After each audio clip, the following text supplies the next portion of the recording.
Vous écoutez La Perche est à la plage, la capsule estivale de La Perche est dans le cadre, le format dans lequel l'un d'entre nous vient nous parler d'un de ses films cultes qu'il associe à l'été ou aux grandes vacances. Et aujourd'hui, je suis avec Imen, Romane et Valentin.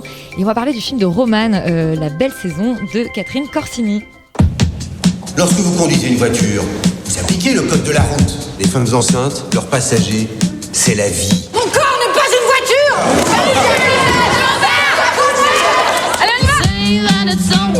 Il fait ça pourquoi ? Pour le droit des femmes. Romane, comme c'est toi qui a choisi La Belle Saison, peut-être je te laisse le pitcher. Oui, tout à fait. Alors du coup, c'est un film qui se passe donc en été, mais La Belle Saison, mais en 1971, et donc c'est l'histoire d'une rencontre entre Delphine, qui est une jeune femme qui va qui vient d'un milieu rural et qui va reprendre la ferme familiale et qui vient à Paris et donc qui rencontre une prof d'espagnol émancipée qui s'appelle Carole, qui est interprétée par Cécile de France. Et elle, c'est Isia Higelin. Et Delphine est interprétée par Isia Higelin, tout à fait. Et elle, c'est une femme du coup assez émancipée qui mène des actions au sein du MLF, donc du mouvement féministe de l'époque. Et donc le film raconte leur rencontre et même un peu plus leur histoire d'amour. Ouais, je sais pas, t'as mentionné, j'ai peut-être raté le fait que le personnage de Cécile de France, elle est mariée, elle, de son côté. Non. Au début. Je n'ai pas mentionné. Voilà, au début. Mariée à un homme. Mariée à un homme, tout à fait. À l'époque. Effectivement, mariée à une femme. Mais du coup, elle est mariée à un homme. Et d'ailleurs, elle a même pas eu d'histoire avec des femmes encore. Non, c'est la première fois, début, effectivement. Et donc, le film raconte leur rencontre et un peu le choc aussi que ça représente dans leur vie à toutes les deux. Et puis le choc aussi de leur demande, puisqu'elles ne viennent pas du tout du même milieu. Oui, la première partie se passe. Enfin, il y a une partie à Paris, et ensuite elles reviennent là d'où vient le personnage de Delphine. Pourquoi t'as choisi ce film ? Tu l'avais découvert comment Comment je l'ai découvert ? Je pense que je devais avoir 18 ans et avoir tapé sur Google film lesbien à regarder et que je suis tombée là-dessus. En plus, j'ai vu que c'était Corsini et je pense que comme j'aime beaucoup son cinéma, et puis pareil aussi avec Isia, des choses un peu comme ça étonnantes où je me suis dit c'est bizarre comme film. Et donc ça m'avait intriguée. Isia qu'on voit pas énormément au cinéma, que j'adore en tant qu'actrice. Moi aussi, je l'adore et je trouve qu'on la voit vraiment trop peu. C'est ça, avec Cécile de France. Donc je pense que j'ai découvert ça vraiment en tapant sur internet des trucs et puis après en fait je suis tombée là-dessus. Et c'est un film que j'associe à l'été. Bon, effectivement, il se passe déjà en été, donc forcément, c'est associé à cette saison. Mais aussi, je trouve que ça raconte vachement, pour moi, au-delà de cette histoire d'amour, une forme de transformation de l'ennui en quelque chose de plus joyeux et de comment est-ce qu'on peut se réinventer. C'est une saison, je trouve, un peu. Ça raconte aussi une forme de parenthèse enchantée où les personnages. Vraiment ce côté-là, de petite parenthèse dorée ou enchantée. Où les personnages se permettent de devenir autre chose, de se permettre des choses qu'ils n'oseraient jamais dans d'autres saisons. Et ça, pour moi, c'est vraiment du coup une belle représentation de l'été de cette idée. Et à la fois, c'est une parenthèse enchantée, à la fois, le film est assez sombre parfois, et assez dur aussi. Mais moi, je trouve que c'est ça que je vais chercher, en tout cas, dans le film, qui représente pour moi le sentiment de l'été. Tu reprends les films d'Imen, d'autres capsules, mais qui, cette idée qu'on peut se réinventer et que c'est un moment un peu magique où on peut se permettre des choses, quoi. On s'autorise des choses. Et Imen et Valentin, vous l'aviez vu vous l'avez vu pour en parler là, ou l'aviez déjà vu ? Moi, je l'ai vu au moment de sa sortie en salle. Je ne saurais 2015. pas dire quand. On entend des gens qui tirent très fort sur leur paille. Ah non, on les entend pas. En 2015, donc j'avais 15 ans et j'avais pas aimé à l'époque. Ah, ok. Franchement, je peux pas me remettre dans les goûts de la moi de 15 ans, mais je me souviens que j'avais été assez hermétique et que j'avais pas forcément beaucoup cru. Et je l'ai. t'avais pas cru ? Ouais, je sais pas. Okay. Vraiment, ça m'avait pas du tout transporté. Potentiellement, c'est parce que j'étais un peu jeune et que donc le contexte politique et le côté film d'époque, ça avait dû un peu me. On ressent pas tant, je trouve, pourtant. Oui, pas du tout dans leur relation, je trouve, mais je sais pas. Je pense qu'il y a un truc de contexte qui, moi, à 15 ans, a dû me laisser un peu hermétique, mais je l'ai revu il y a 1 an, je pense. Et en fait, j'ai trouvé ça super beau parce que justement, je trouve que c'est une très belle histoire d'amour, qu'il y a quelque chose de tellement solaire, bon, du fait aussi qu'on en était, mais qui pour moi irradie des comédiennes. Enfin, je trouve que c'est le meilleur choix de casting. Et des cheveux. Et des cheveux de Cécile de France, qui a enfin, les deux, en fait, je trouve que les deux ensemble, je les trouve très solaires déjà, indépendamment. Tellement belles, mais ce qui fait que toutes les deux, tu te dis, mais mon Dieu. Et donc moi, je sais pas, il y a un truc où le film, en fait, j'ai beaucoup plus été marquée par sa deuxième partie, où justement on va dans cette campagne, on découvre le monde des Delphines. Moi, j'ai adoré le rôle de la mère de Noémie Lvovsky, qui joue extrêmement bien. Il y a des scènes, je sais pas, qui sont encore viscérales de tout ce qui est contenu. Enfin, voilà, je trouve qu'il y a un niveau de jeu dans ce film qui est extrêmement élevé et qui fait qu'on adhère complètement. Potentiellement, moi, la chose que je laisse un tout petit peu plus de côté, c'est justement cette espèce de contexte politique et le début du film qui est un peu comme dans La Fracture, en fait, d'espèce de manif, mais on sent qu'il n'y a pas de budget, et donc on n'y croit pas à 100%, et donc cette espèce de reproduction des années 70, j'y crois pas vraiment. Donc dès qu'on laisse un peu tomber ça et que finalement on est juste dans une campagne qui pourrait ressembler à n'importe quelle campagne, moi, ça marche. Avant qu'ils arrivent à Paris, j'étais peut-être pas très attentive, mais j'avais pas capté que c'était les années 70. Oui, bah, Du coup, j'ai fait Qu'est-ce qui se passe C'est vrai que la campagne dans les années 70 et la campagne maintenant, potentiellement. Ouais, c'est un peu ça ressemble. Voilà. Elle est moderne cette campagne des années 70. Bon. Mais toi, tu l'avais vu ou pas? Moi, c'est pareil, je l'ai vu en salle à l'époque. Ouais. Et du coup, je l'ai revu pour les besoins du coup de cette capsule quand même, parce que j'avais pas un souvenir extrêmement frais. Je me souviens que je l'avais vu, je sens que j'avais trouvé ça. Ok, je pense que je suis pas la cible complètement du film. Et pareil, je pense que la question du contexte politique m'avait moins marqué à l'époque. En tout cas, j'ai trouvé ça moins construit. Alors qu'effectivement, je trouve que l'enjeu du film, et ça, c'est quelque chose qui m'était passé au-dessus à l'époque, c'est effectivement, comme je cite ma colocataire avec qui je l'ai vu et qui a très bien résumé les choses en disant.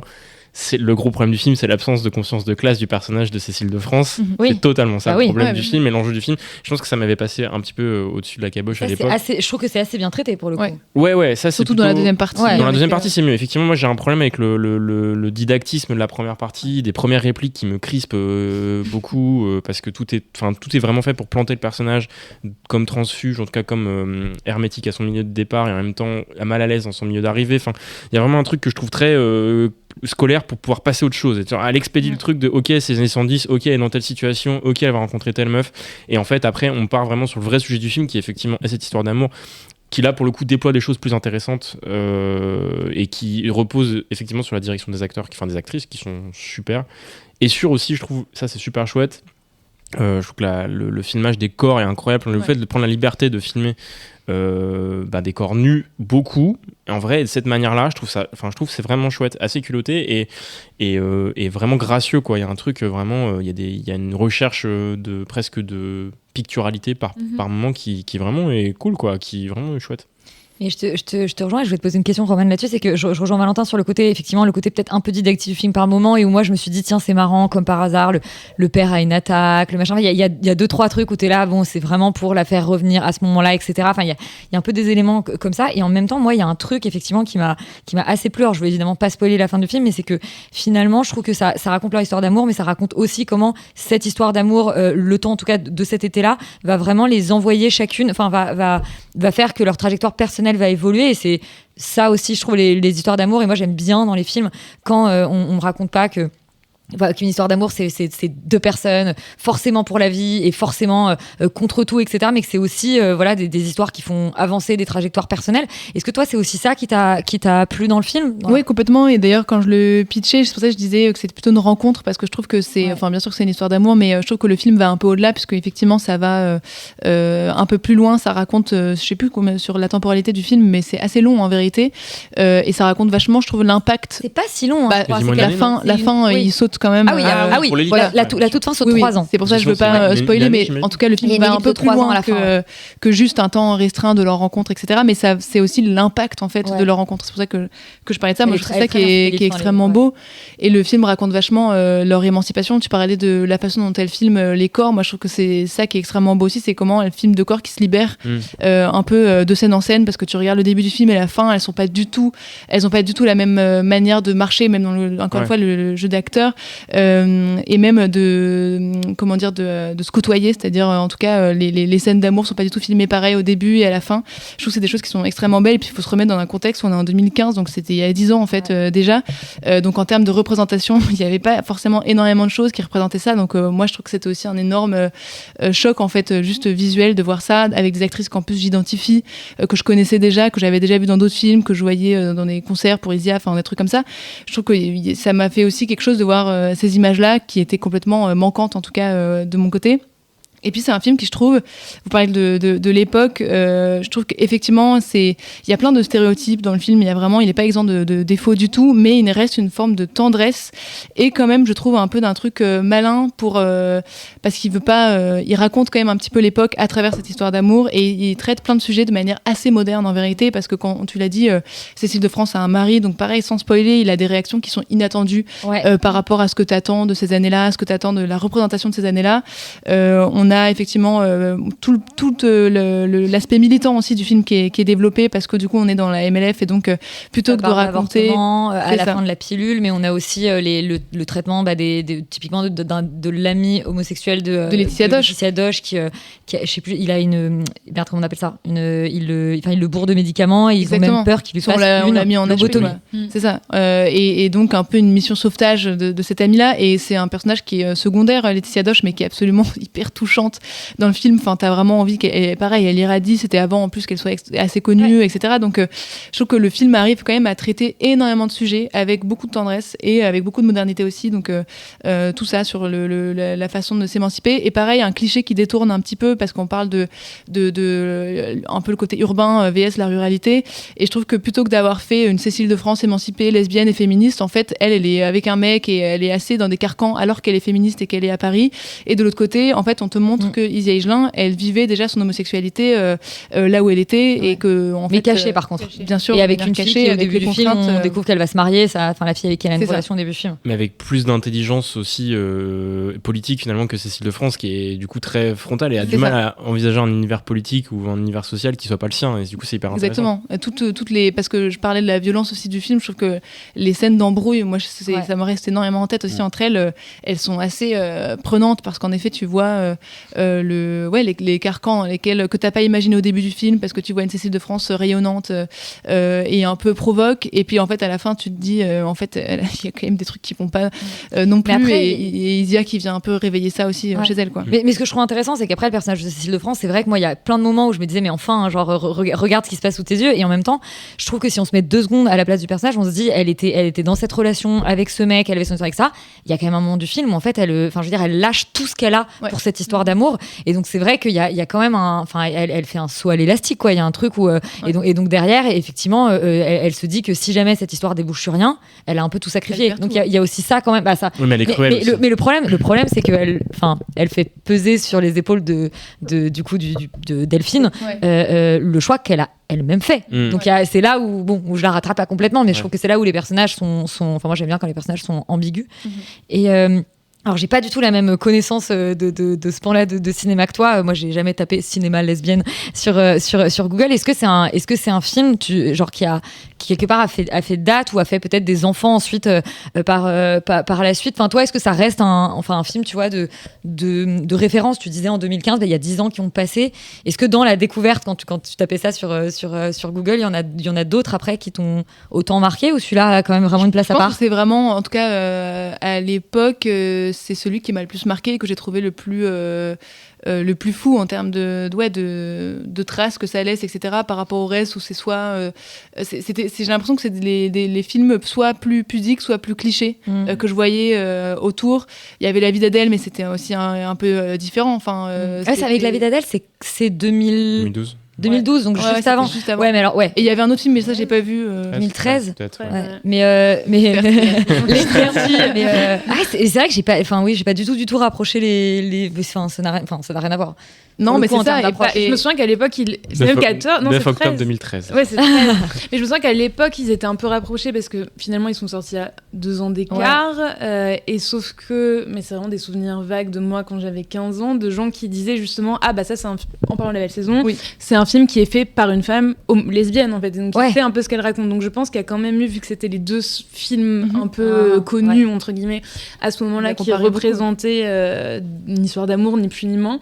Il y a beaucoup de gens qui ont poussé le fait qu'il y avait un peu de regards qui se tissaient sur ces relations-là. Mais en plus, je suis en train de dire que les 2 films ont rien à voir, mais en fait, il y a quand même un point commun, c'est qu'il y a aussi une différence sociale en fait entre les deux. Donc en fait, du film de Keshi, c'est vrai. Que ça l'est aussi. En fait, l'approche est très très différente, mais en réalité, c'est vrai que finalement, il y a aussi ça dans les. Et ce rapport aussi de femmes plus âgées, qui du coup lycéenne, étudiante, avec un ascendant culturel aussi sur une fille un peu plus jeune qui est pas du même milieu.